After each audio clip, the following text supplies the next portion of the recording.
Hello నమస్తే welcome to our channel. ఈరోజు మన రెసిపీస్ ఏంటో చూద్దాం. ఈరోజు సండే కానీ మేమైతే మామూలుగా వెజిటేరియన్ చేస్తున్నాము.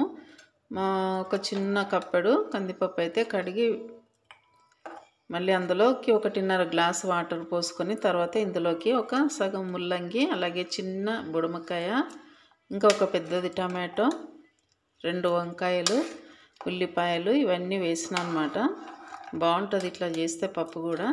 అలాగే ఒక 3-4 పీసులు మామిడికాయ ముక్కలు కూడా వేసిన. ఇవన్నీ వేసి కొద్దిగా కొత్తిమీర కూడా ఇందులో వేసుకొని ఇలా కలిపేసుకొని ఇంకా మామూలుగా పసుపు కారం అయితే మేము తక్కువ తింటున్నాం కాబట్టి ఒక 1/2 టీ స్పూన్ మాత్రమే వేసినాక ఇది మూత పెట్టుకొని ఒక 3 విజిల్లు వచ్చేంత వరకు ఉడికించుకోవాలి. ఇంక ఇప్పుడైతే మామూలుగా గోకరకాయ కర్రీ కోసం అయితే బాండి పెట్టేసుకొని ఇందులో 1 టేబుల్ స్పూన్ వరకు ఆయిల్ అయితే వేసుకున్నాను. ఆయిల్ అనేది కొంచెం హీట్ ఎక్కాలి. మామూలుగా ఇప్పుడైతే పండుగ కదా, స్వీట్లు అవి చేయడానికి నాకు వస్తాయి కానీ చేసినా మా ఇంట్లో తినేవాళ్ళు లేరు, షుగరు పేషెంట్ కదా. అందుకే ఇంకా నాకు కూడా షుగర్, నేను కూడా తినలేను కాబట్టి నేను ఏమైతే ప్రిపేర్ చేయటం లేదు. మామూలుగా ఇంకా పండుగ రోజు భోగి రోజు అయితే ఏదన్నా నైవేద్యం చేసి కొంచెం దేవుడికి అయితే పెట్టేస్తాను.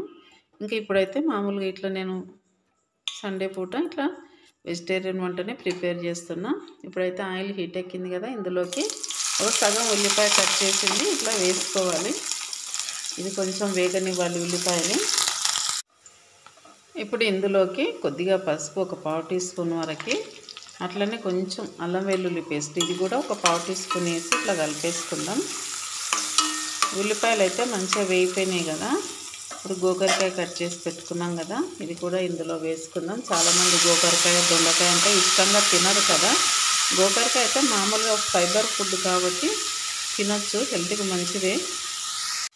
ఇప్పుడు ఇందులోకి కొద్దిగా కొత్తిమీర కడిగి వేసుకుందాం. వేసుకొని ఒకసారి ఇట్లా కలుపుకొని ఇంకా మూత పెట్టేసుకోవాలి.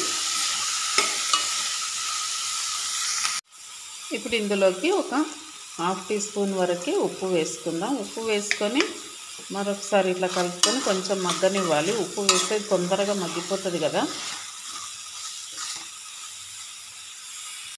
ఇంకా ఇందులోకి కారం అయితే ఒక 1/4 టీ స్పూను,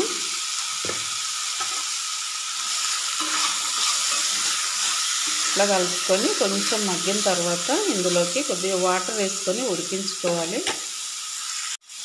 ఇందులోకి ఒక 1/2 కప్పు కన్నా కొంచెం తక్కువ వాటర్ వేసుకుందాం. వాటర్ వేసుకొని ఒక్కసారి ఇట్లా కలిపేసుకొని ఇంకా మూత పెట్టుకుందాం. ఇది కొంచెం ఉడికిన తర్వాత ఇక్కడ గోరుచిక్కుడుకాయతో ఒక 50% వరకు కుక్ అయింది కదా. ఇప్పుడు ఇందులోకి మామిడికాయ ముక్కలు అయితే కొంచెం వేసుకుందాం. దీనికి తగినట్టుగా 1/2 కేజీ గోరుచిక్కుడుకాయకి ఈ మాత్రం నేను పీస్ కూడా వేసేస్తున్నాను. బాగుంటుంది పుల్లగా తినడానికి. అంటే వేసిన తర్వాత ఇట్లా ఒకసారి కలిపేసుకొని దగ్గరికి అయ్యేంత వరకు మూత పెట్టేసుకోవటమే. ఇంకా ఇందులో ఎలాంటి మసాలాలు అయితే లేదు, ఇలాగ టేస్టీగా ఉంటుంది కర్రీ. ఇంకా ఇప్పుడు తాలింపు కోసం అయితే 1 టేబుల్ స్పూన్ ఆయిల్ వేసుకొని ఇందులో ముందుగా ఎల్లుల్లిపాయలు వేసుకోవాలి, 5-6.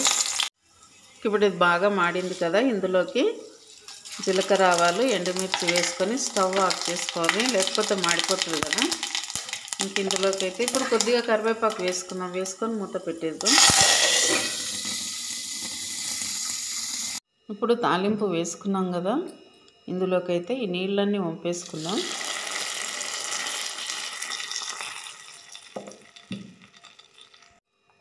ఇప్పుడు ఇందులోకి తగినంత ఉప్పు వేసుకుందాం. వేసుకున్నాక ఇందులో మనం ముల్లంగి అవి పీసులు వేసినాం కదా, అవన్నీ కూడా ఇందులో వేసుకుందాం. ఇప్పుడు ముల్లంగి మిగతా ముక్కలన్నీ ఇందులో వేసుకున్న తర్వాత పప్పులోకి కొంచెం ఉప్పు సరి చూసుకొని తగ్గితే మళ్ళీ వేసుకొని ఇట్లా గరిటెతో కలిపేసుకొని ఇందులో వేసుకుంటే సరిపోతుంది. పప్పు రెడీ అయిపోతుంది. పప్పు అయితే సూపర్గా ఉంటుంది వేడి వేడి రైస్లోకి.